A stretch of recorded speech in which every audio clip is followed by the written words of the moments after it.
সময় ঘনিয়ে এসেছে জাতীয় নির্বাচনের। আগামী 12 ফেব্রুয়ারি বৃহস্পতিবার সকালে শুরু হচ্ছে ত্রয়োদশ জাতীয় সংসদ নির্বাচনের ভোট গ্রহণ। নির্বাচনের সময় খুব অল্প বাকি থাকলেও এখনও আনুষ্ঠানিকভাবে নির্বাচনী প্রতিশ্রুতি সংবলিত ইশতেহার ঘোষণা করেনি রাজনৈতিক দলগুলো। তবে বিভিন্ন রাজনৈতিক সভা জনসভায় দলগুলোর প্রধান ও সিনিয়র নেতাদের বক্তব্যে উঠে এসেছে অনেক প্রতিশ্রুতি। এবারের নির্বাচন নিয়ে জনসাধারণের মধ্যে প্রত্যাশা অনেক। 5 আগস্টের গণ অভ্যুত্থানের পর প্রথম কোনো নির্বাচিত গণতান্ত্রিক সরকার দায়িত্ব নিতে যাচ্ছে এই নির্বাচনের মধ্য দিয়েই। স্বাভাবিকভাবেই নির্বাচনে জয়লাভের পর কোন দল কোন খাতে কী ধরনের কর্মসূচি বাস্তবায়ন করতে যাচ্ছে তা নিয়ে আগ্রহে উন্মুখ বাংলাদেশিরা। বিশেষ করে বিগত দিনগুলোর স্থবিরতা ও পশ্চাদমুখিতাকে পেছনে ফেলে শিক্ষা ও কৃষির মতো গুরুত্বপূর্ণ খাতগুলোকে এগিয়ে নেওয়ার বিষয় দলগুলোর পরিকল্পনা ও ভাবনার দিকে বিশেষ নজর দিচ্ছেন অনেকেই। বণিক বার্তার নিয়মিত আয়োজন অষ্টপ্রহরের আমাদের আজকের আলোচনার বিষয়বস্তু সাজানো হয়েছে শিক্ষা ও কৃষি খাতে দলগুলোর অঙ্গীকার নিয়ে। আপনাদের সঙ্গে আছি আমি মোহাম্মদ সাইফুল ইসলাম। বিগত শাসনামলে দেশে সবচেয়ে বড় বিপর্যয়ের মুখোমুখি হওয়া খাতগুলোর অন্যতম ছিল শিক্ষা ব্যবস্থা। প্রাথমিক স্তর থেকেই বিভিন্ন ধারার শিক্ষা ব্যবস্থা, দক্ষ শিক্ষকের অভাব, শিক্ষার মানের অবনমন, বারবার কারিকুলাম পরিবর্তন, মাধ্যমিক শিক্ষার্থীদের ঝরে পড়ার মতো নানা ধরনের সংকটের মধ্য দিয়ে যেতে হয়েছে খাতটিকে। উচ্চশিক্ষার সঙ্গে শ্রমবাজারের চাহিদার কোনো সামঞ্জস্য না থাকায় তৈরি হয়েছে বিপুল সংখ্যক উচ্চশিক্ষিত বেকার। আনুষ্ঠানিক কোনো ইশতেহার প্রকাশ না হওয়ায় নির্বাচনে জয়লাভের পর এ থেকে উত্তরণে বড় রাজনৈতিক দলগুলোর পরিকল্পনা কি সে বিষয়ে এখনও পরিষ্কার কোনো চিত্র উঠে আসেনি। তবে বিভিন্ন সমাবেশ জনসভায় বিষয়টি নিয়ে নানা ধরনের প্রতিশ্রুতি তুলে ধরেছেন রাজনৈতিক দলগুলোর নেতারা। দফাভিত্তিক ভবিষ্যৎ কর্মসূচির আলোচনায়ও উঠে এসেছে বেশ কিছু পয়েন্ট। দেশের শিক্ষা ব্যবস্থার একটি বড় সংকট হলো বিভিন্ন ধরনের শিক্ষা মাধ্যমের মানও ভিন্ন ভিন্ন। বিষয়টি নিয়ে রাজনৈতিক দলগুলোর মধ্যে বাংলাদেশ জাতীয়তাবাদী দল বা বিএনপি রাষ্ট্র মেরামতে তাদের 31 দফায় একই মানের শিক্ষা ও মাতৃভাষায় শিক্ষাকে অগ্রাধিকার দেওয়া হবে বলে উল্লেখ করেছে। জাতীয় নাগরিক পার্টি বা এনসিপি নতুন বাংলাদেশ করার 24 দফা ইশতেহারে এ বিষয়ে কিছু উল্লেখ না করলেও দলটির শিক্ষা সম্পাদক জানিয়েছেন তারা সব ধারায় নির্দিষ্ট কিছু মৌলিক বিষয় যুক্ত করা সহ শিক্ষায় সমতা নিশ্চিতে কাজ করবেন। নতুন বাংলাদেশ গড়তে গত 20 জানুয়ারি এক পলিসি সামিটের আয়োজন করে বাংলাদেশ জামায়াতে ইসলামী। সেখানে উঠে আসা পরিকল্পনায় প্রাথমিক শিক্ষা বিষয় আলাদা করে কোনো কিছু উল্লেখ করেনি দলটি। বিনামূল্যে শিক্ষা নিশ্চিতের ক্ষেত্রে দক্ষিণ এশিয়ায় সবচেয়ে পিছিয়ে থাকা দেশ বাংলাদেশ। বর্তমানে দেশের প্রাথমিক বিদ্যালয় প্রায় 50% বেশি শিক্ষার্থী এবং মাধ্যমিক স্তরে 92% বেশি শিক্ষার্থী বেসরকারি প্রতিষ্ঠানে অধ্যয়নরত। শিক্ষার ব্যয় নির্বাহ করতে না পেরে তাদের মধ্যে লেখাপড়া থেকে ঝরে পড়ছে অনেকেই। বিশেষ করে মাধ্যমিক স্তরে শিক্ষার্থীদের ঝরে পড়ার হার অনেক বেশি। মাল্টিপল ইন্ডিকেটর ক্লাস্টার সার্ভে 2025-এর তথ্য অনুযায়ী দেশের প্রায় 56.1% শিক্ষার্থী দশম শ্রেণী সম্পন্ন করতে পারে না। এর অন্যতম প্রধান কারণ হল উচ্চ ব্যয়। ক্ষমতাচ্যুত আওয়ামী লীগ 2008 সালের নির্বাচনী ইশতেহারে পর্যায়ক্রমে স্নাতক পর্যন্ত বিনামূল্যে শিক্ষা নিশ্চিতের প্রতিশ্রুতি দিয়েছিল। যদিও 1.5 যুগ ক্ষমতায় থাকলেও তারা এই প্রতিশ্রুতি বাস্তবায়ন করেনি। এই সমস্যার সমাধানে বিএনপির 31 দফা এবং বাংলাদেশ জামায়াতে ইসলামীর পলিসি সামিটে সুস্পষ্ট কোনো কিছু উল্লেখ করা হয়নি। আর এনসিপির 24 দফায় বলা হয়েছে এমপিওভুক্ত শিক্ষা প্রতিষ্ঠানগুলোকে পর্যায়ক্রমে জাতীয়করণের কথা। এর আগে বাংলাদেশ জামায়াতে ইসলামী 2008 সালে তাদের নির্বাচনী ইশতেহারে এইচএসসি পর্যন্ত বিনামূল্যে শিক্ষার কথা উল্লেখ করেছিল। তবে এখন পর্যন্ত এই বিষয়ে সুস্পষ্ট কোনো প্রতিশ্রুতি পাওয়া যায়নি দলটির পক্ষ থেকে। বাংলাদেশের শিক্ষা খাতে বরাদ্দ জিডিপির 2%-এরও কম। যদি ইউনেস্কোর হিসাবে মানসম্মত শিক্ষা নিশ্চিতে এ বরাদ্দের হার হতে হবে অন্তত জিডিপির 6%। বিএনপি তাদের 31 দফায় জাতীয় বাজেটে শিক্ষা খাতে জিডিপির 5% অর্থ বরাদ্দ করা হবে বলে প্রতিশ্রুতি দিয়েছে। অন্যদিকে বাংলাদেশ জামায়াতে ইসলামী ও এনসিপি এ বিষয়ে এখনও কিছু উল্লেখ করেনি। দেশের শিক্ষা খাতের অন্যতম বড় সমস্যা হল শিক্ষার ক্রমশ নিম্নগামী মান ও দক্ষ শিক্ষকের অভাব। দেশে শিক্ষার সব স্তরেই দক্ষ শিক্ষকের ঘাটতি রয়েছে।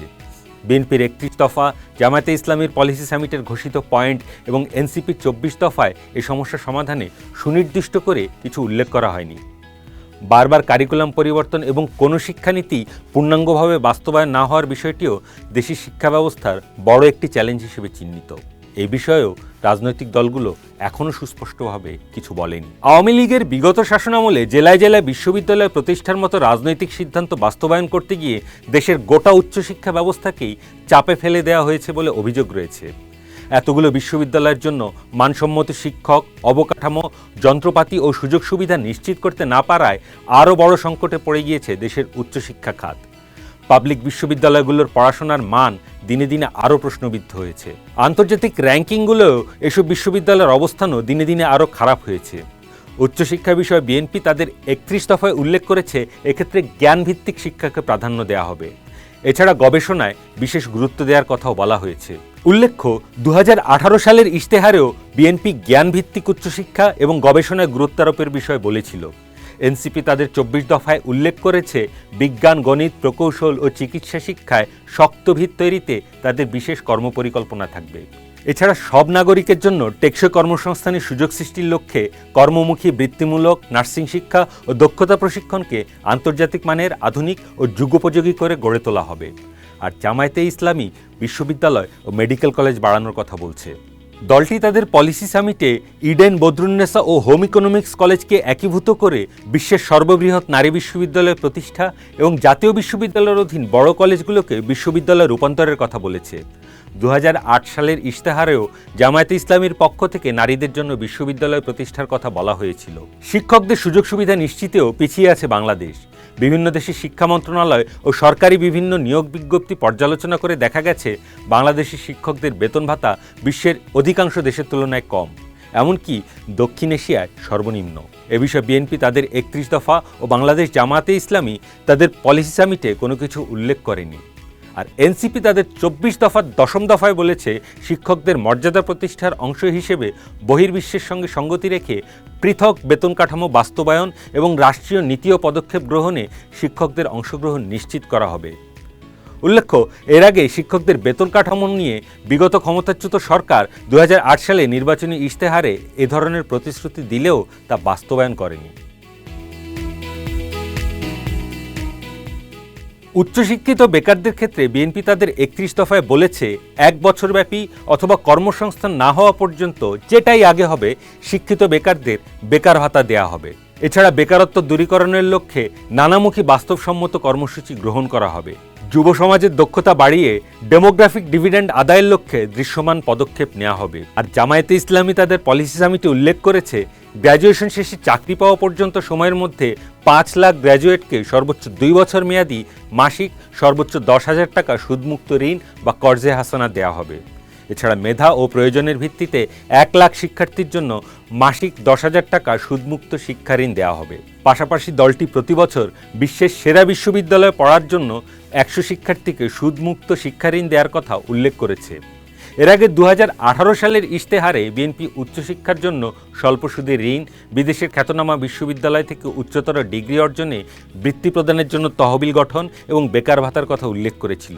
এবারের নির্বাচনী প্রতিশ্রুতিতে বিদেশে পড়াশোনা করতে গিয়ে আর্থিক অসুবিধায় পড়া শিক্ষার্থীদের কিভাবে স্টুডেন্ট লোন দেয়া যায় সে পরিকল্পনার কথাও জানিয়েছে বিএনপি। শিক্ষার মতো নানা সংকটে জর্জরিত দেশের কৃষি খাত। প্রতি বছর গড়ে 0.2% হারে কৃষিজমি কমছে। উৎপাদনশীলভাবে ব্যবহার হচ্ছে না প্রায় 56% জমি। 40% কৃষক পরিবার ভূমিহীন ও বর্গা চাষি, যাদের হাতে বেশি জমি তারা কৃষিকাজ করেন না। একদিকে বাড়ছে কৃষির উৎপাদন ব্যয়, অন্যদিকে ফসলের উপযুক্ত দাম পাচ্ছেন না চাষি। কৃষির উপকরণ ও খাদ্য আমদানি নির্ভরতা রয়েছে। এছাড়া ভূমির অব্যবস্থাপনা ও ফসলের উৎপাদনশীলতা বাড়াতে না পারার মতো মৌলিক সমস্যাগুলো নিয়ে যুগ যুগ ধরে চলছে দেশের কৃষি খাত। আসন্ন জাতীয় সংসদ নির্বাচন উপলক্ষে রাজনৈতিক দলগুলো কৃষি ও কৃষককে নিয়ে নানা আশ্বাস দিচ্ছে। এখন নির্বাচনী ইশতেহার ঘোষণা না হলেও নানা মাধ্যমে তাদের উঠে আসা বক্তব্যে যেসব প্রতিশ্রুতির কথা বলা হচ্ছে সেখানে কৃষকের সব মৌলিক সমস্যা উঠে আসেনি বলেই মনে করছেন এ খাতের বিশেষজ্ঞরা। কৃষিখাতে বিএনপির প্রচারণার কেন্দ্রে রয়েছে ফ্যামিলি ও কৃষি কার্ড। তারা ক্ষমতায় গেলে কৃষকদের কৃষি কার্ড দেওয়ার প্রতিশ্রুতি দিয়েছে। কৃষি কার্ডের বিষয় বিএনপির অফিসিয়াল ফেসবুক পেজে একটি ভিডিও প্রচারণা চালানো হচ্ছে। এতে বলা হচ্ছে এটি হবে কৃষকের অধিকার নিশ্চিতের একটি সেবা। এই কার্ডের মাধ্যমে কৃষকরা ন্যায্য মূল্যে সার, কীটনাশক ও বীজ পাবেন। কম খরচে কৃষি যন্ত্রপাতি ও প্রয়োজনীয় সহায়তাও পাবেন। কৃষকের জন্য সেচ ব্যবস্থা হবে সহজ ও কম খরচে। সরকারি ভর্তুকি ও প্রণোদনা কৃষক সরাসরি নিজ হাতে পাবেন। সহজ ঋণ সুবিধা ও প্রয়োজন অনুযায়ী কৃষি বিমা চালু করার কথাও বলছে দলটি। কৃষি কার্ডের পরিকল্পনা নিয়ে সম্প্রতি দলটির চেয়ারম্যান তারেক রহমানের একটি ভিডিও দলীয় ইউটিউব চ্যানেলে প্রকাশ করে বিএনপি। সেখানে তিনি বলেন, কৃষি কার্ড হবে ব্যাংক কার্ডের মতো। কার্ডে একটি চিপ থাকবে, দেশের যত কৃষি জমি আছে আমরা সবগুলোকে একটি সার্ভারে নিয়ে আসব। কোন কৃষক কোথায়, তার নাম কি, তার কতটুকু জমি আছে, নাকি সেটা তিনি লিজ নিয়েছেন, লিজ নিক বা তার মালিকানায় থাকুক, সেটা তিনি কি চাষ করছেন, কি ফলন হচ্ছে, সেই হিসাবও প্রস্তুত করা হবে। এরপর কৃষকের যে কোনো একটি ফসলকে সম্পূর্ণ সহায়তা দেওয়ার চেষ্টা করা হবে।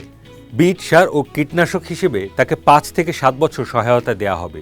এটি দিতে পারলে কৃষকদের অর্থনৈতিক মেরুদণ্ড ও সক্ষমতা শক্তিশালী হবে।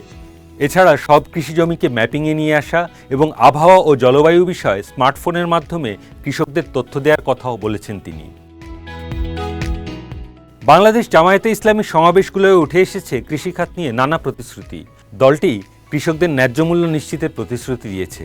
এছাড়া কৃষি ঋণের ব্যবস্থা করা, কৃষকদের সহযোগিতার মাধ্যমে উৎপাদনশীলতা বাড়ানোর কথাও বলছে দলটি। চলতি সপ্তাহেই উত্তরাঞ্চলে এক নির্বাচনী সমাবেশে দলটির আমির ডাক্তার শফিকুর রহমান বলেন, কৃষিকে আর পুরনো ধাঁচ চালানো হবে না।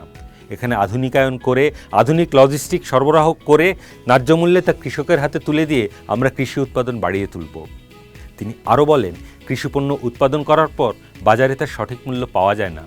সংরক্ষণের অভাবে অনেক সময় উৎপাদিত ফসল ধ্বংস হয়ে যায়। এসব সমস্যা সমাধানের মাধ্যমে জামায়াতে ইসলামী ফসলের ন্যায্য মূল্য নিশ্চিত করবে। ওই সফরে উত্তরবঙ্গকে কৃষিভিত্তিক রাজধানী হিসেবে গড়ে তোলার অঙ্গীকার ব্যক্ত করেন জামায়াতের আমির। এছাড়া জামায়াতের পলিসি সামিটে দলটির আমির কৃষি উন্নয়ন ও খাদ্য নিরাপত্তাকে অগ্রাধিকার দেয়া, কৃষকদের ক্ষমতায়ন ও উৎপাদনশীলতা বৃদ্ধির কথাও বলেছেন। জাতীয় নাগরিক পার্টিও কৃষি ও কৃষকদের নিয়ে নানা প্রতিশ্রুতি দিচ্ছে। গত বছরের 4 আগস্ট সেকেন্ড রিপাবলিক প্রতিষ্ঠায় 24 দফা ইশতেহার ঘোষণা করে এনসিপি। এতে জোর দেওয়া হয় টেকসই কৃষি ও খাদ্য সার্বভৌমত্বের উপর। দলটি বলছে, কৃষিতে আধুনিক যন্ত্রপাতি, জলবায়ু সহনশীল জাতের বীজ, পরিবেশ বান্ধব সার এবং প্রযুক্তি নির্ভর সহায়তার ওপর যথাযথ ভর্তুকি দেওয়া হবে। বিষমুক্ত ও পুষ্টিকর খাদ্য উৎপাদন এবং কৃষি প্রক্রিয়াকরণে বিনিয়োগকে উৎসাহিত করে কৃষিকে রফতানিমুখী ও টেকসই খাতে রূপান্তরের কথাও বলছে দলটি। তবে নির্বাচনী সমাবেশগুলোয় এসব প্রতিশ্রুতি কমই উঠে আসছে। ক্ষমতায় গেলে উৎপাদন, সংরক্ষণ ও বিপণনকে প্রাধান্য দিয়ে সমন্বিত কৃষি ব্যবস্থা গড়ে তোলার অঙ্গীকার করেছে ইসলামী আন্দোলন বাংলাদেশ। দলটির মিডিয়া সেলের আহ্বায়ক শেখ ফজলুল করিম মারুফ বণিক বার্তাকে জানিয়েছেন, ইসলামী আন্দোলন বাংলাদেশ রাষ্ট্র পরিচালনার সুযোগ পেলে কৃষকের বীজ, সেচ ও সার ব্যবস্থাপনায় রাষ্ট্র সরাসরি দায়িত্ব নেবে। এছাড়া পণ্য সংরক্ষণে প্রতিটি ইউনিয়নে আধুনিক সংরক্ষণাগার ও কৃষিপণ্য সরবরাহে পৃথক পরিবহন ব্যবস্থা গড়ে তোলা হবে বলেও দলটির পক্ষ থেকে জানিয়েছেন তিনি।